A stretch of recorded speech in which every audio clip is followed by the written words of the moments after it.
Meet Derek and Mark. Both 32. Both live in the same mid-sized American city. Both earn $80,000 a year. And after years of the same unglamorous habits, canceled subscriptions, store brand everything, convincing themselves the off-brand coffee tastes fine, they've both saved exactly $80,000. Financially identical, personality-wise, not even close. Derek wants permanence. A place that's fully his, a garage for tools. He'll probably never learn to use, a backyard he'll get irrationally protective of. Mark wants the opposite. He likes keeping his options open. He doesn't know where he'll be in 5 years, and honestly, he prefers it that way. Those two personalities lead to two very different decisions. Derek buys. Mark keeps renting.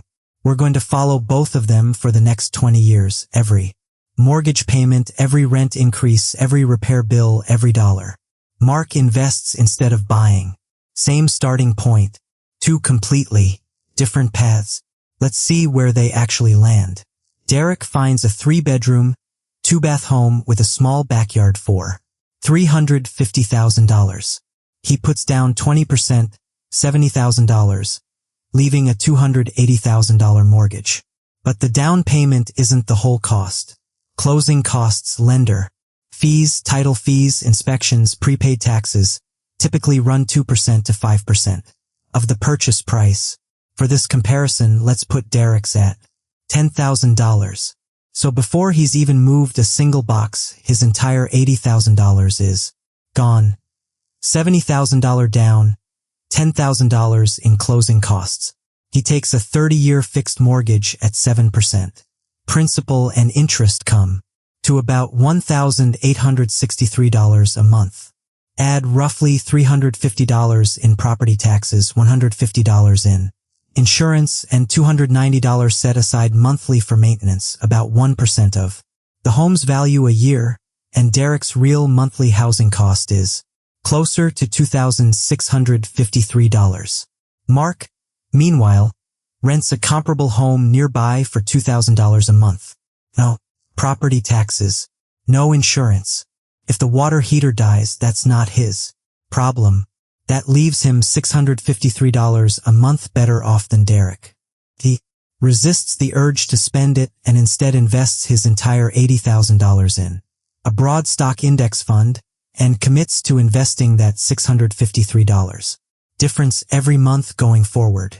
Here's usually where someone says Mark is just throwing money away on rent, while Derek is building equity. Technically true, practically misleading. In Derek's very first mortgage payment, $1,633 goes to interest. The $350 in taxes, $150 in insurance, and $290 for maintenance, and out of his $2,653 monthly cost, only about $230 actually builds equity. The rest is simply the cost of owning the house. Mark's $2,000 in rent builds zero equity, that part's true. But calling that wasted while treating mortgage interest, taxes, insurance, and repairs as some kind of investment is selective accounting. Fast forward 3 years. Derek's learned the first real lesson of homeownership. A strange noise now has a price tag. A dead water heater, and one overconfident YouTube tutorial later he calls a professional. A few $100s covered by his maintenance fund. After 3 years of payments, Derek's mortgage balance has dropped from $280,000 to about $270,800. Just over $9,000 in principal paid down. Assume the home appreciates 3% to 4% a year, and it's now worth roughly $382,000 to $394,000. That puts Derek's equity somewhere around $112,000 to $123,000. Real tangible wealth. Mark has paid $72,000 in rent over the same period, but his original $80,000, growing at a 10% average annual return, has become roughly $106,000 on its own.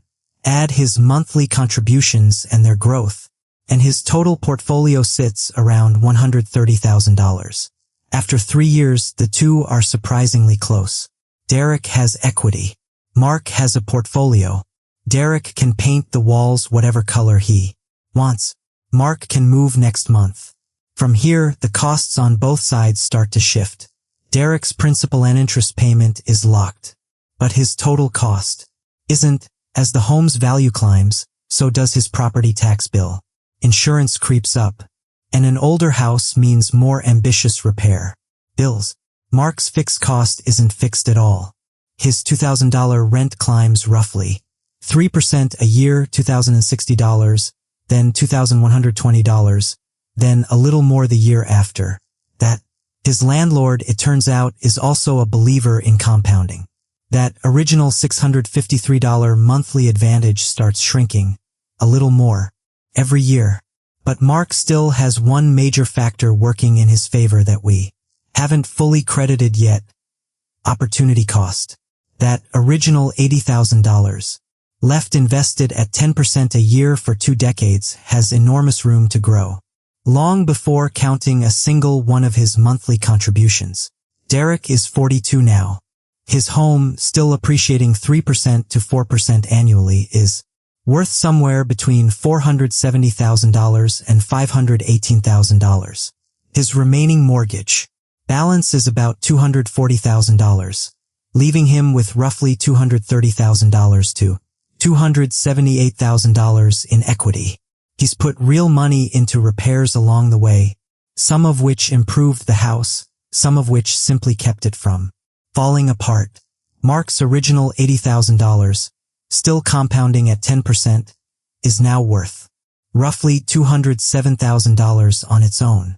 Add 10 years of monthly contributions, smaller each year as rent climbed, and his total portfolio is around $290,000. Mark is still ahead on paper, but his rent has climbed too, from $2,000 to nearly $2,700 a month. Derek's mortgage payment hasn't moved, from $1,863. Both men are 52. Derek's home is now worth somewhere between $632,000 and $767,000. His mortgage balance has fallen to about $160,000, putting his equity between roughly $472,000 and $607,000. Mark's original $80,000 alone has grown to around $538,000. Including everything he invested along the way, his full portfolio is closer to $750,000. On pure net worth, Mark comes out ahead. But the shape of that wealth is completely different. Mark's money is liquid, he can access it whenever he wants. Derek can't sell off 8% of his kitchen to raise cash. And Mark's one permanent cost, rent, has no finish line. His original $2,000 is now around $3,600 a month. Derek, meanwhile, has just 10 years left on his mortgage, after which his housing cost drops dramatically. Mark's result depends entirely on one thing: discipline. Investing. Every month, whether the market's up or crashing 30%, whether the news is calling for the end of the financial system for the 4th time that decade. The spreadsheet assumes that discipline never slips. Real people's discipline slips constantly. The money that was supposed to go into the market quietly becomes a nicer car, a few extra trips, slightly upgraded lifestyle. 10 years later, the portfolio that looked great on paper never actually existed. A mortgage, by contrast, is forced saving. Derek never has to decide each month whether he feels like building equity. The bank already decided for him. Behaviorally, that matters more than most people admit. But buying has its own weak points. The first is time. Sell too early, and closing costs going in plus selling costs coming out can wipe out most of the advantage. Buying generally needs years to pay off. The second is mobility. If a great job offer shows up in another state, Mark just gives notice and leaves. Derek has to sell or become a landlord, juggling a mortgage in one city and rent in another, with any shortfall coming straight out of his own pocket. Then there's concentration. Mark owns a slice of thousands of companies.